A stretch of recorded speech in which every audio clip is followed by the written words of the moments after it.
abençoe a cada um dos irmãos. Então vamos para a palavra de Deus? Amém? Vamos abrir nossa Bíblia em Salmos, número 37, versículos 23 e 24.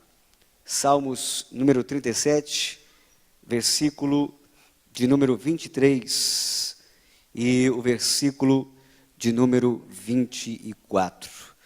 Vamos nos ater na palavra de Deus. E eu quero convidar você a se ligar na palavra, irmãos.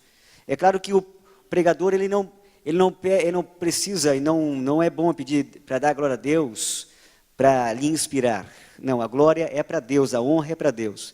Agora, é muito importante ver a igreja participativa, né?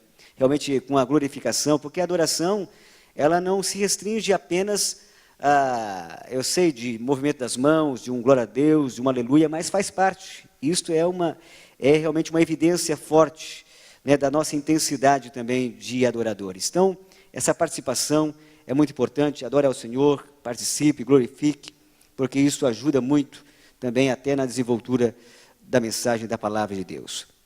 Diz assim a palavra do Senhor: confirmados pelo Senhor são os passos do homem, em cujo caminho ele se deleita. Ainda que caia, não ficará prostrado, pois o Senhor lhe segura a mão. Em outras versões, diz que os passos de um homem bom são confirmados pelo Senhor. E ainda que caia, não ficará prostrado, porque o Senhor o sustém com a sua mão. Então são várias expressões, várias traduções, mas a essência é a mesma. Confirmados pelo Senhor são os passos do homem, em cujo caminho ele se deleita. E a parte que eu quero me ater nesta noite, nesses minutos que me restam, que não vou me demorar muito, é essa do versículo 24, principalmente, aonde que o escritor diz: ainda que caia, não ficará prostrado, pois o Senhor lhe segura pela mão. Irmãos, quando nós vamos para esta palavra, para esse texto da palavra de Deus, nós podemos aqui subentender que há situações que na vida nós podemos, e a Bíblia ela dá respaldo para isso, que mesmo que sejamos homens bons, pessoas de bem, pessoas justas, pessoas dignas, que mesmo que sirvam ao Senhor, mas mesmo sendo pessoas desta índole, haverá situações na vida da gente, mesmo sendo homens e mulheres de Deus, que poderemos cair. É claro que nem sempre, nós não podemos generalizar que nem sempre a queda de um homem é por causa de pecados, por causa de falhas. Às vezes, a queda de alguém vai se esbarrar em alguma situação difícil que este esteja enfrentando, e como um ser humano, ele é passivo de, em algum momento, como um ser humano dotado de limitações e fragilidades, ele cair. Mas a Bíblia diz que, mesmo que este venha a cair, sendo homem de Deus, mulher de Deus, fiel, justo diante do Senhor, ele não ficará prostrado, porque o Senhor o levanta, o sustenta com a sua mão direita e o faz novamente ficar de pé. E eu posso ver na Bíblia, eu quero nesta noite elencar aqui alguns personagens que comprovam realmente e atestam esse versículo de homens de Deus que em algum momento caíram, mas logo eles se levantaram, porque foi o próprio Deus quem os levantou da situação que eles estavam caídos. Se prostraram diante de uma situação difícil, como seres humanos. E nós vamos aqui discorrer ou transcorrer dentro desse texto e encontrar alguns personagens que em algum momento caíram, mas Deus, pela sua infinita graça e misericórdia, com a sua mão de poder, os levantou e os fez ficar de pé e continuar a jornada, porque Deus ainda tinha propósitos ainda na vida deles. E nós podemos ver aqui um exemplo dentre muitos, o exemplo do profeta Elias. Se nós formos para a palavra de Deus, nós vamos ver o profeta Elias do capítulo 17 e o capítulo 18, Elias enfrentando tudo e todos. Um homem ousado, um homem convicto, um homem forte, um homem destemido. Nós vamos ver no capítulo 17 e 18, ele aparecendo no capítulo 17 de forma surpreendente no cenário profético, já de cara denunciando os pecados do rei Acabe, trazendo uma palavra de juízo contra ele, por ser um rei corrupto, um rei fraco e mau, pois havia casado com uma mulher tirana, terrível, que não servia ao Deus de Israel. E então ele profetiza para o rei Acabe dizendo: olha, rei, vive o Senhor Deus em cuja presença estou, que nesses anos, durante 3 anos e meio, não vai chover e nem cair uma gota d'água, orvalho sobre a terra, segundo a minha palavra, ou seja, segundo a palavra de Deus. Nós vamos ver, depois disso, Elias sendo sustentado pelos corvos de manhã e à tarde, com pão e carne. Depois ele vai para Sarepta, e lá ele profetiza milagres na vida daquela viúva, aonde Deus mandou ele parar na casa daquela mulher, e o filho desta mulher veio a morrer, e como homem de Deus, ele ora pelo filho daquela mulher, daquela viúva, e ele ressuscita. Enfim, nós vamos ver Elias depois disso, ele chamando o rei Acabe e os profetas de Baal e de Azera para um desafio, para mostrar para Acabe, para o rei de Israel, que Deus era o verdadeiro Deus daquela nação. E então nós vamos ver Elias enfrentando os profetas de Baal, e naquele desafio, nós vamos ver que Elias vence aquele desafio, faz uma oração de 30 segundos aproximadamente, e quando ele acaba de orar, mesmo sendo uma pequena oração, Deus manda fogo do céu, consome o holocausto, e queima a lenha, e ainda faz com que a água daquele valo também seja, naquele momento, sugada pelo calor do fogo. E depois disto, ele ainda mata todos os profetas de Baal, 850 falsos profetas. E, enfim, Elias estava no auge, no apogeu do seu ministério, aonde ele falava e Deus confirmava, aonde Elias profetizava e as coisas aconteciam, porque Deus era com ele. Então, foi momentos maravilhosos, tremendos que Elias estava vivendo na sua vida como homem, como profeta de Deus.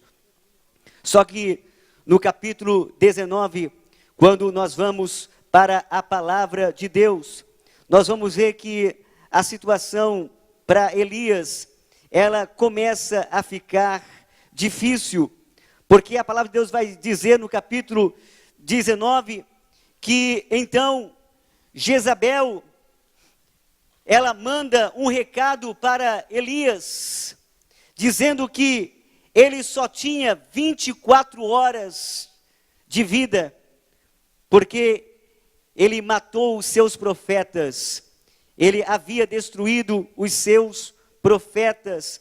Então, quando Elias recebe aquela mensagem não amigável de Jezabel, naquele momento quando ele recebe aquela mensagem, é como se uma flecha entrasse no seu coração, porque ele esperava que depois de todas essas proezas, depois de todas essas maravilhas, desses sinais miraculosos de Deus através da sua vida, no nosso modo de entender aqui, a gente pode subentender isso, ele achava que Israel iria se voltar para Deus, ele achava que o rei Acabe e Jezabel, eles iriam se humilhar e reconhecer que realmente ele era um homem de Deus e que Deus, realmente o Deus de Israel, era o verdadeiro Deus, e foi ao contrário disso. A notícia que chegou para ele é de que ele iria morrer, de que Jezabel iria lhe matar. E quando ele recebe esta notícia, nós podemos ver que o seu lado emocional, ele entra em colapso. Naquele momento, como um ser humano, ele se fragiliza, e então nós vamos ver que quando ele recebe esta mensagem, e emocionalmente ele fica fragilizado, então ele cai aqui nesse momento ele cai, é justamente aqui que Elias cai. Ele cai no desânimo, ele cai num cansaço físico, emocional, e também ele cai no ostracismo, ele se fecha. Tanto é que ele vai, a palavra de Deus vai dizer que ele então, naquele momento de angústia, de desespero, de dor dentro da sua alma, do seu coração, ele deixa o seu moço em Berseba, que pertence a Judá, e ele agora entra ao deserto adentro, por um caminho de um dia, ou seja, ele entra pelo deserto adentro e caminha 30 ou 40 quilômetros aproximadamente, e quando ele chega embaixo de um pé de zimbro, tomado por um desânimo, tomado por uma angústia, por uma dor que lhe definhava por dentro, mesmo sendo um homem de Deus, mesmo sendo fiel a Deus, mas ele não conseguia mais controlar aquelas emoções fortes que tomavam conta do seu ser.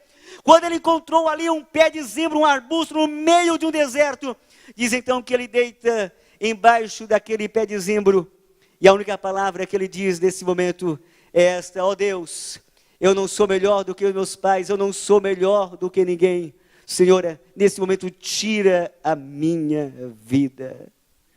Irmãos, aqui é um momento difícil que Elias estava vivendo, momento de dor, uma sensação terrível que tomou conta dele. Ele queria a morte, entrou dentro dele aquele sentimento de autodepreciação, não se achava mais digno, não se achava mais melhor de ninguém, um complexo de inferioridade, de rejeição, de inutilidade.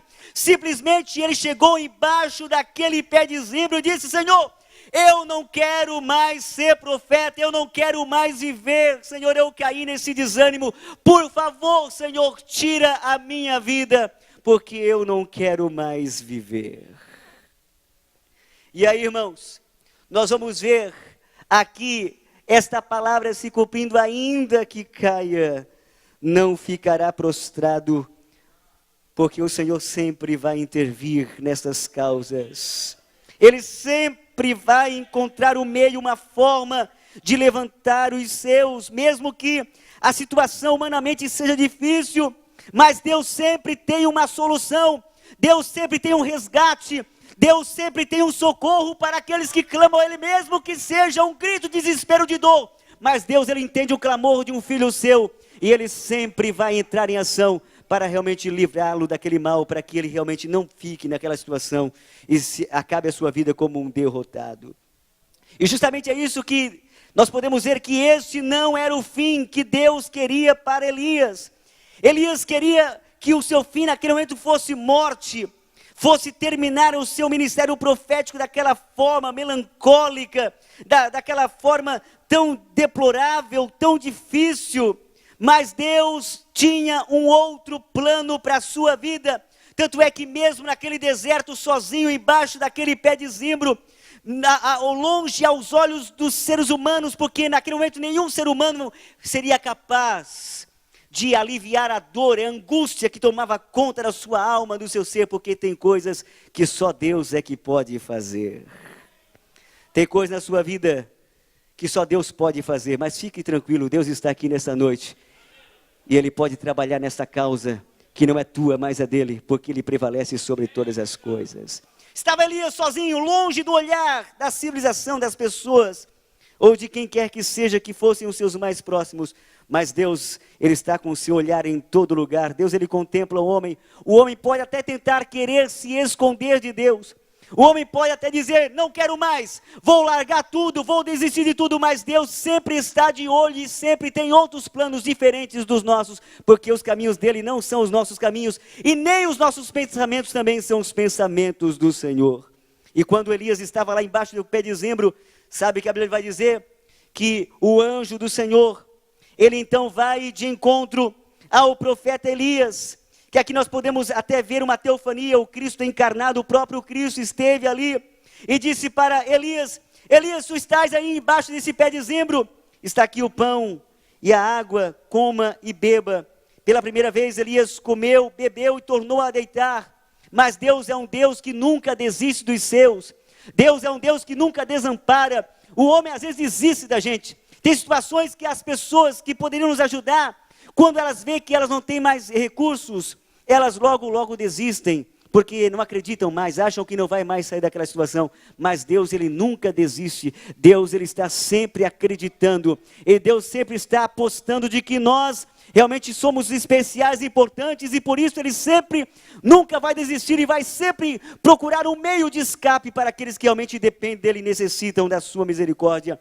E pela segunda vez, então, o anjo do Senhor chega para Elias e disse: Elias, come e bebe, porque muito longa será a tua jornada. Ou seja, Elias, come e bebe, porque o teu ministério não termina aqui.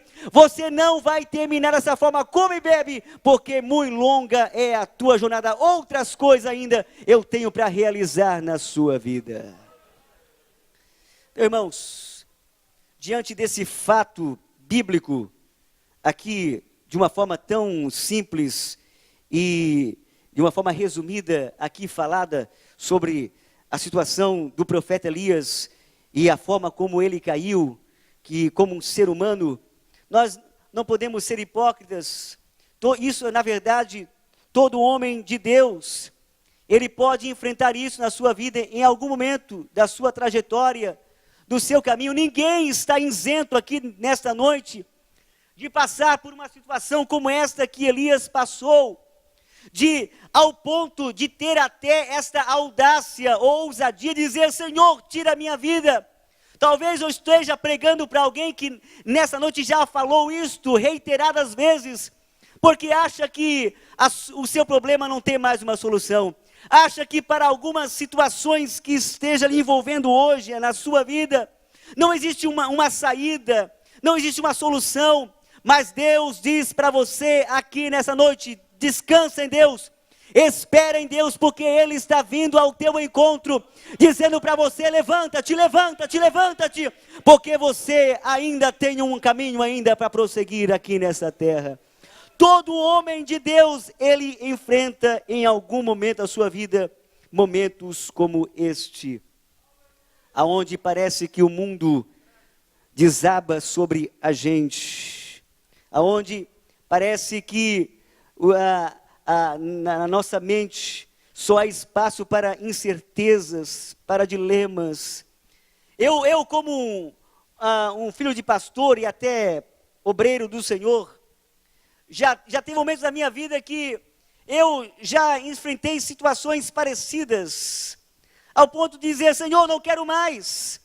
A angústia, o desespero, às vezes não tem essa de filho de pastor, o pai, não tem essa. Tem situações na vida da gente que não tem pai, não tem mãe, não tem essa se é filho de pastor, tem caminhos que a gente tem que passar sozinho.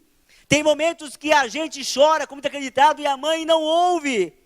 Já tem momentos da minha vida, no meu ministério, que eu estive diante de bifurcações e situações que, humanamente falando, olhando para meu lado humano, eu não teria condições de passar por aquela situação difícil que eu estava enfrentando no meu ministério, ao ponto de um dia, num desespero, numa angústia, enfrentando alguns problemas sérios, porque só Deus sabe, às vezes as pessoas olham para a gente, que vê a gente engravatado, com terno, vê a gente assim no púlpito, acha que a vida nossa é um glamour, acha que as coisas são fáceis, mas tem momentos, irmãos, que a gente quer ir para o céu vivo. A gente quer que realmente Deus venha buscar a sua igreja, a gente possa subir já, porque às vezes o negócio aperta. E teve uma vez uma situação tão difícil da minha vida, que o pai não podia ajudar, mãe, esposa não podia ajudar, porque a responsabilidade é nossa, como homem de Deus, como alguém que está à frente do trabalho.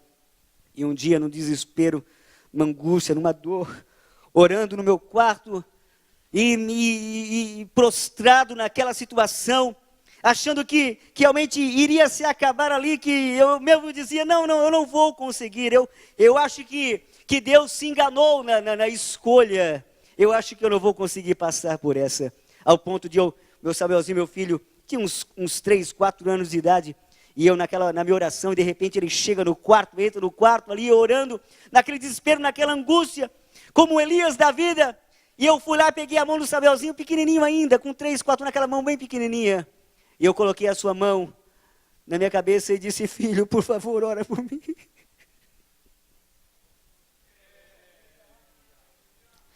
O próprio Deus estava naquele quarto, através de uma criança. Quando você achar que está sozinho, quando você achar que realmente as coisas vão entornar e não vai ter uma reversão do quadro, Deus sempre vai providenciar alguém, seja uma criança, pode ser até um inimigo, Deus pode usar para ir ao teu encontro e dizer para você: olha, você ainda é filho meu, você ainda é importante para mim, levanta-te, não pare agora, porque a tua jornada ainda é cumprida. E naquele dia o Samuelzinho, não sei qual foi a oração dele, só sei que ele botou a mão na cabeça, fechou os olhos e não ouvi voz nenhuma. Mas foi o suficiente. A prova é que eu estou aqui nessa noite pregando para você, porque Deus é aquele que levanta, Deus é aquele que se responsabiliza, porque Ele chama e escolhe para a sua obra, para o seu ministério. Então, como Elias da vida, nós podemos até cair num desânimo, num cansaço, no ostracismo, sim, fechar, viver enclausurado ali, e que é um problema muito grande. Elias só saiu dessa porque Deus...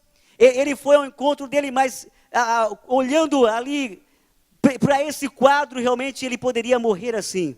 Mas Deus sempre vai providenciar um meio, um escape. Então, irmão, você que está aqui nessa noite, ou alguém que me ouve pelo meio de comunicação, pela televisão, Deus tem uma solução, Deus tem uma esperança para você. Não se feche, não se deixe levar pelo desânimo, pelo cansaço. Deus tem força, Deus tem renovo. A Bíblia diz que aqueles que esperam o Senhor renovarão as suas forças, subirão com asas como águias, correrão e não se cansarão, caminharão e não se fatigarão. Então espere em Deus, confie nele, porque a vitória virá do Senhor. E para finalizar, agora que estava esquentando, já é 10:50, mas é assim, né? Outro exemplo é o exemplo de Josué. Quem é que não conhece a história de Josué? Se o irmão puder me ajudar ali no teclado, seria importante e bom para esse momento final da mensagem. Josué é um outro personagem que nós podemos ver que em algum momento, mesmo sendo um homem de Deus, um homem bom, um homem chamado por Deus, ele também, de uma certa forma, não de uma forma tão agressiva assim, mas ele também teve a sua queda, entre aspas, que nós vamos entender que queda foi essa. Nós vamos ver que Josué sempre esteve ao lado de Moisés. Josué foi um homem muito importante na vida de Moisés. Ele esteve nas batalhas, tanto é que ele era um dos comandantes do exército, quando ele venceu aquela batalha lá contra os amalequitas. Todos nós sabemos a forma como Israel venceu aquela batalha. Josué estava lá embaixo lutando contra os inimigos do povo de Deus. Josué foi o único que acompanhou Moisés na subida do Sinai. Ele ficou lá no pé do monte, enquanto o povo estava se perdendo, adorando ao bezerro de ouro. Nós vamos ver Josué ao pé do monte ali, acompanhando todo aquele cenário, onde Deus mostrava ali os 10 mandamentos, toda a revelação de Deus para Moisés. Nós vamos ver Josué como um espia, juntamente com Caleb, trazendo os dois trazendo um relatório positivo de como era a terra de Canaã, uma terra que emanava leite e mel. Somente ele, Josué e Caleb, foram os dois únicos que sobreviveram durante a peregrinação pelo deserto. Os demais, de 20 anos para cima, todos morreram em detrimento da incredulidade, por não confiar em Deus, por serem murmuradores e realmente não acreditarem na provisão de Deus. Mas nós vamos ver que Moisés, depois de um certo tempo, morre, e Deus escolhe Josué para ser o sucessor de Moisés, agora diante daquele povo que estava indo para a terra prometida.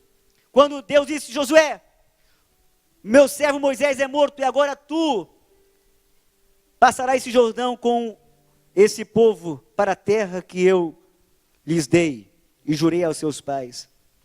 Parece que eu posso ver aqui nesse momento Josué, ele se prostrando diante do peso da responsabilidade por ser o sucessor de Moisés, e ter que levar agora esse povo à terra prometida. Teria que atravessar o Jordão, era época de cheia, era um desafio enorme ter que passar aquele Jordão, só de uma forma miraculosa mesmo, e ainda ter que enfrentar todos os povos inimigos que ainda existiam naquela terra, que ainda precisavam ser derrotados.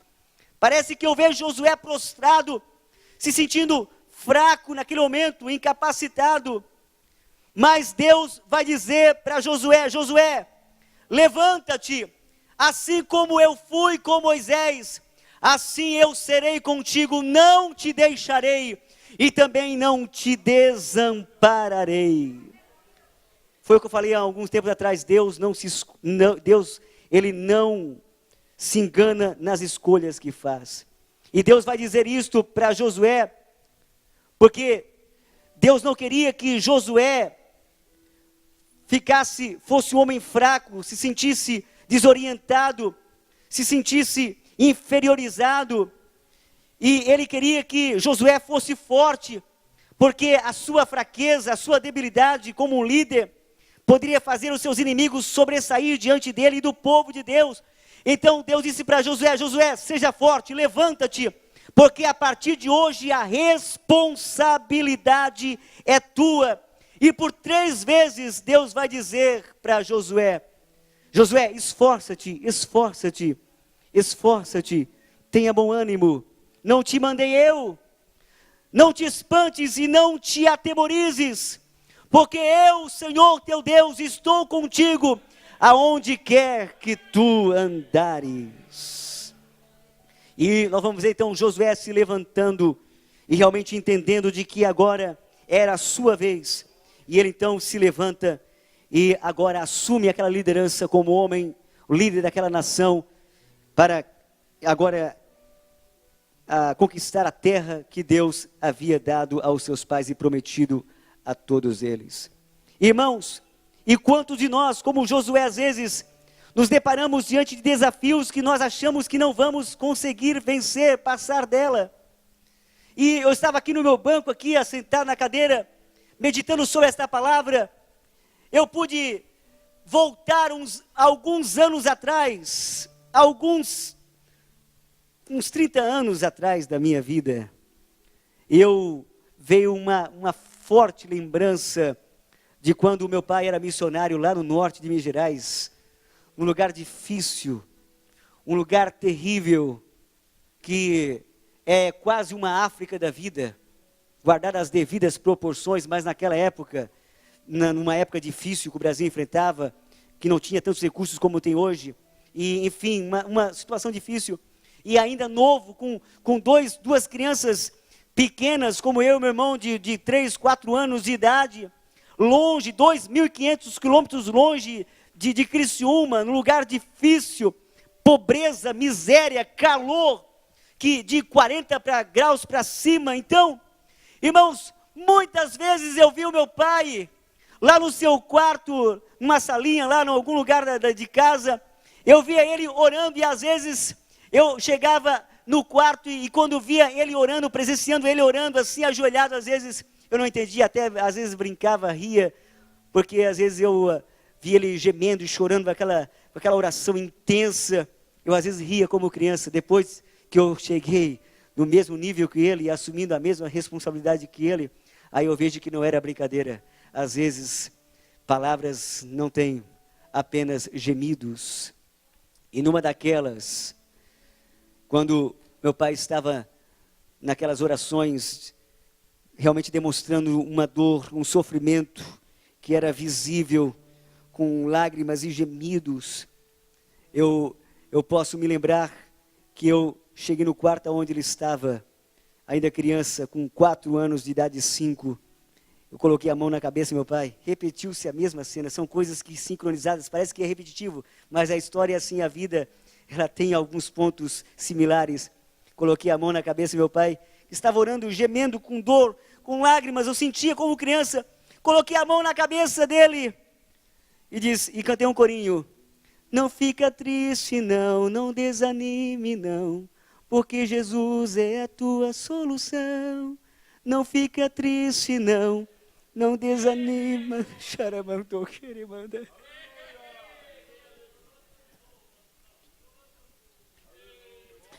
Se eu fosse você, levantava um glória a Deus, porque esta palavra está alcançando alguém aqui nessa noite, que está passando por um momento difícil,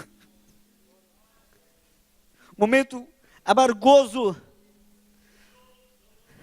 No teu particular com Deus, você está como o missionário Oswaldo da época, só gemidos, porque palavras você não tem mais para dizer para Deus, porque a angústia tomou conta da tua alma, do teu coração. Mas Deus, nessa noite diz para você, não fica triste não desanima não, levanta-te, levanta a tua cabeça. Você não é qualquer um, você não foi chamado para ser cauda, você foi chamado para ser cabeça. Deus te colocou você dentro da tua casa para ser líder.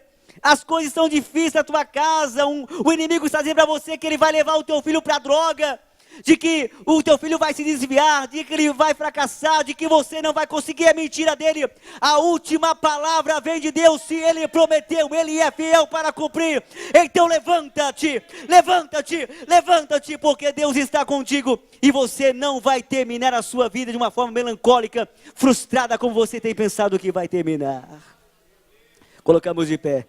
Poderia ir mais, eu poderia citar aqui o exemplo do filho pródigo, que saiu de casa. Era um homem de Deus, ele era filho, ele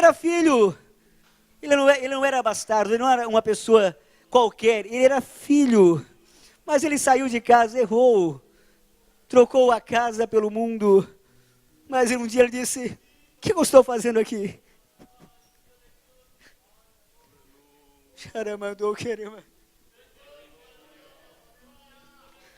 O que eu estou fazendo aqui? O que eu fiz da minha vida? Joguei fora a minha vida? Não. Ele se lembrou da casa do pai.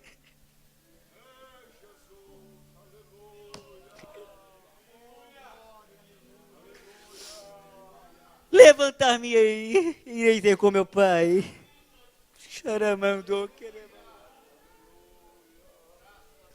Você pode dizer, pastor, eu errei, eu fracassei, eu falhei, eu caí, eu recaí, não importa, Deus ele te ama. Levanta-te nesta noite, erga a tua cabeça, nada está perdido para você. Você que me ouve agora, pela televisão, pela internet, seja por onde for, você que está aqui na igreja, levanta a cabeça, você errou, você falhou, você pecou. Deus ele entende quando você erra, Deus ele te entende quando você falha. O que Deus ele surpreende, o que chama atenção, não é por nós errarmos, é a forma como nós tratamos o pecado, e a forma como nós administramos isso. Mas a partir do momento em que nós reconhecemos que somos pecadores, que somos falhos, que caímos e clamamos por Ele, Ele vai fazer como aquele pai fez quando viu o seu filho voltar. Diz que quando ele viu o seu filho ao longe, vindo para casa maltrapilho, nauseabundo, sujo, de uma forma tão diferente de como foi. Diz então a palavra de Deus, aquela palavra que diz que Jesus, aquele pai, que é o símbolo, a pessoa de Cristo, foi ao encontro do seu filho, diz que ele correu ao encontro do seu filho, abraçou-lhe com um abraço de amor, beijou-lhe o pescoço e disse, traz vestes, traga um anel, traga aí sandálias, traga também um bezerro cevado, matai-o, comamos e regozijemo-nos, porque o meu filho estava morto e reviveu, estava perdido e foi achado. E houve uma grande festa, porque aquele filho decidiu levantar-se e voltar para a casa do pai, porque a casa do pai era o seu lugar. Então, se a palavra nessa noite se identificou com a sua vida, ou com algum momento que você esteja enfrentando, eu usei aqui experiências da palavra e algumas particulares, mas você tem as suas próprias experiências. Você está no teu caminho, e no teu caminho você se depara com situações parecidas ou diferentes, e às vezes até pior, que eu tenho feito pensar de que para alguns casos não existe mais solução. Mas eu quero convidar você para vir aqui à frente como uma forma de você dizer que está confiando em Deus. E Ele nessa noite vai te surpreender, porque Ele é Deus que surpreende. Quando tudo diz que não, louvor, quando tudo diz que não. Bate uma nota aí, irmão. Quero convidar você bem na frente. Eu tenho certeza. O fato de vir aqui à frente é uma forma de dizer, eu estou me levantando, eu estou tomando uma atitude. É uma questão de atitude. Se aquele filho não tomasse uma atitude, ele estava até agora lá, ó, desejando comer as alfarrobas que os porcos comiam. Se Josué não se levantasse e não entendesse o plano de Deus para a sua vida, ele não iria ter êxito no seu chamado. Se Elias não entendesse que realmente existia ainda um momento maravilhoso ainda para a sua vida, ele morreria embaixo daquele pé de zimbro. Se Jó não confiasse em Deus e não se levantasse daquelas cinzas para adorar ao Senhor, porque Satanás pensava que ele iria morrer daquela forma e blasfemar de Deus, mas Jó, diz a palavra de Deus que ele se levantou, raspou a sua cabeça, rasgou as suas vestes e se lançou em terra, e ele adorou o Senhor e disse: nu eu vim, nu eu voltarei, o Senhor me deu, o Senhor me tirou, bendito é o nome do Senhor. Bate a nota, irmão.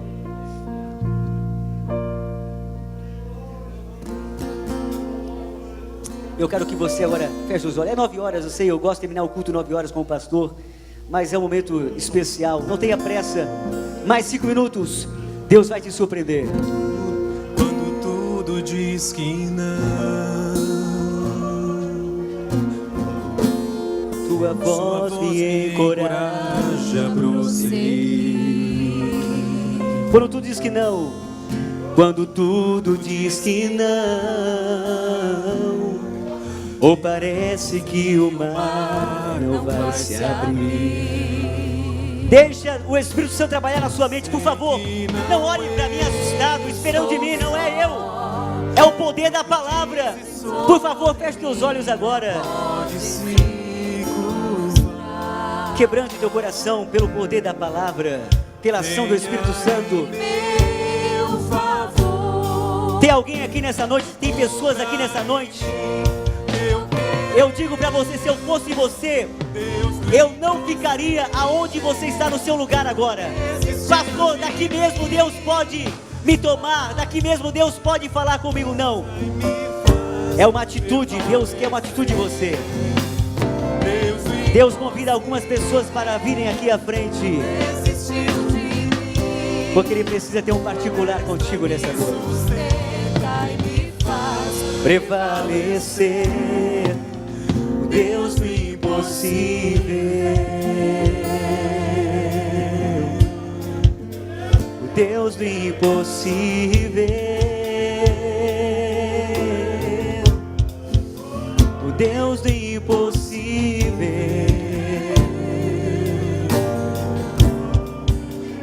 Deus do impossível. Só a igreja, para finalizar, quando tudo diz que não, só a igreja. Quando tudo diz que não. Cante, igreja, cante, por favor. Nós estamos no culto. Me encoraja a prosseguir. Caramandou, querer mandar. Quando tudo diz que não. Ou até mesmo parece, humanamente, na lógica humana, parece que não vai dar. Você já pensou isso nessa noite? Você disse: não, é mais uma palavra, é mais uma mensagem. Não é mais uma palavra, não é mais uma mensagem, é o próprio Deus falando para você. Não, eu, o teu Deus, estou no controle. Você que está afastado, volte, por favor. Levanta-te. Deixa essa vergonha de lado, essa timidez de lado. Vocês podem dizer: pastor, eu errei, eu falhei, eu sou imerecedor de voltar. Não, não pense assim. Deus do impossível. A tua vida custou sangue, sangue, sangue, sangue. Sua destra me sustenta. Alguém um dia lá na cruz do Calvário morreu por você. E Ele sabia muito bem, Ele conhecia muito bem que nós éramos dotados de limitações e fragilidades, de erros, fraquezas. Poderíamos cair, mas logo poderíamos nos levantar. Aleluia.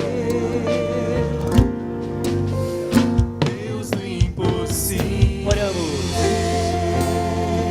Senhor nosso Deus, nosso Pai, a Tua palavra foi ministrada nesta noite, Senhor. Me coloquei como porta-voz do Senhor aqui nesta noite. transmitir a tua palavra, Senhor. Meu Deus, eu não sei quantos, meu Deus, foram atingidos por essa palavra de uma forma direta, Senhor, de uma forma assim mais particular e íntima, mas eu tenho certeza que o teu Espírito Santo sabe e conhece cada coração, mesmo que nesse momento a palavra fale com alguns, olhando para o presente, mas ela também serve de alerta, de advertência para aqueles que hoje, meu Deus, de uma certa forma estão bem, para que entendam que quando chegar o momento da adversidade, o momento dos intempéries, meu Deus, aonde muitas vezes o inimigo pode até querer se levantar e colocar, Senhor, na mente de alguém pensamentos negativos, destrutivos, meu Deus, mas que eles possam se lembrar desta palavra e entender de que o Senhor é o Deus que prevalece sobre todas as coisas, e que a tua mão poderosa está estendida sobre nós para nos sustentar, meu Deus, e fazer-nos caminhar seguros e tranquilos, descansados em ti, Senhor. Eu oro por todos nesta noite, e sobre eles que a tua bênção seja impetrada. É a minha oração em o nome de Jesus. Amém e amém. Deus abençoe. Pastor Roberto, agradeço, e a palavra com o senhor. Aleluia, volte para o seu lugar, abençoado pelo Senhor, e louvamos a Deus. Os irmãos estão agradecidos a Deus por tudo que Deus fez hoje. Deus abençoe, aleluia. Bom é estar na presença de Deus, e Deus mais uma vez falou aos nossos corações, aleluia. Queremos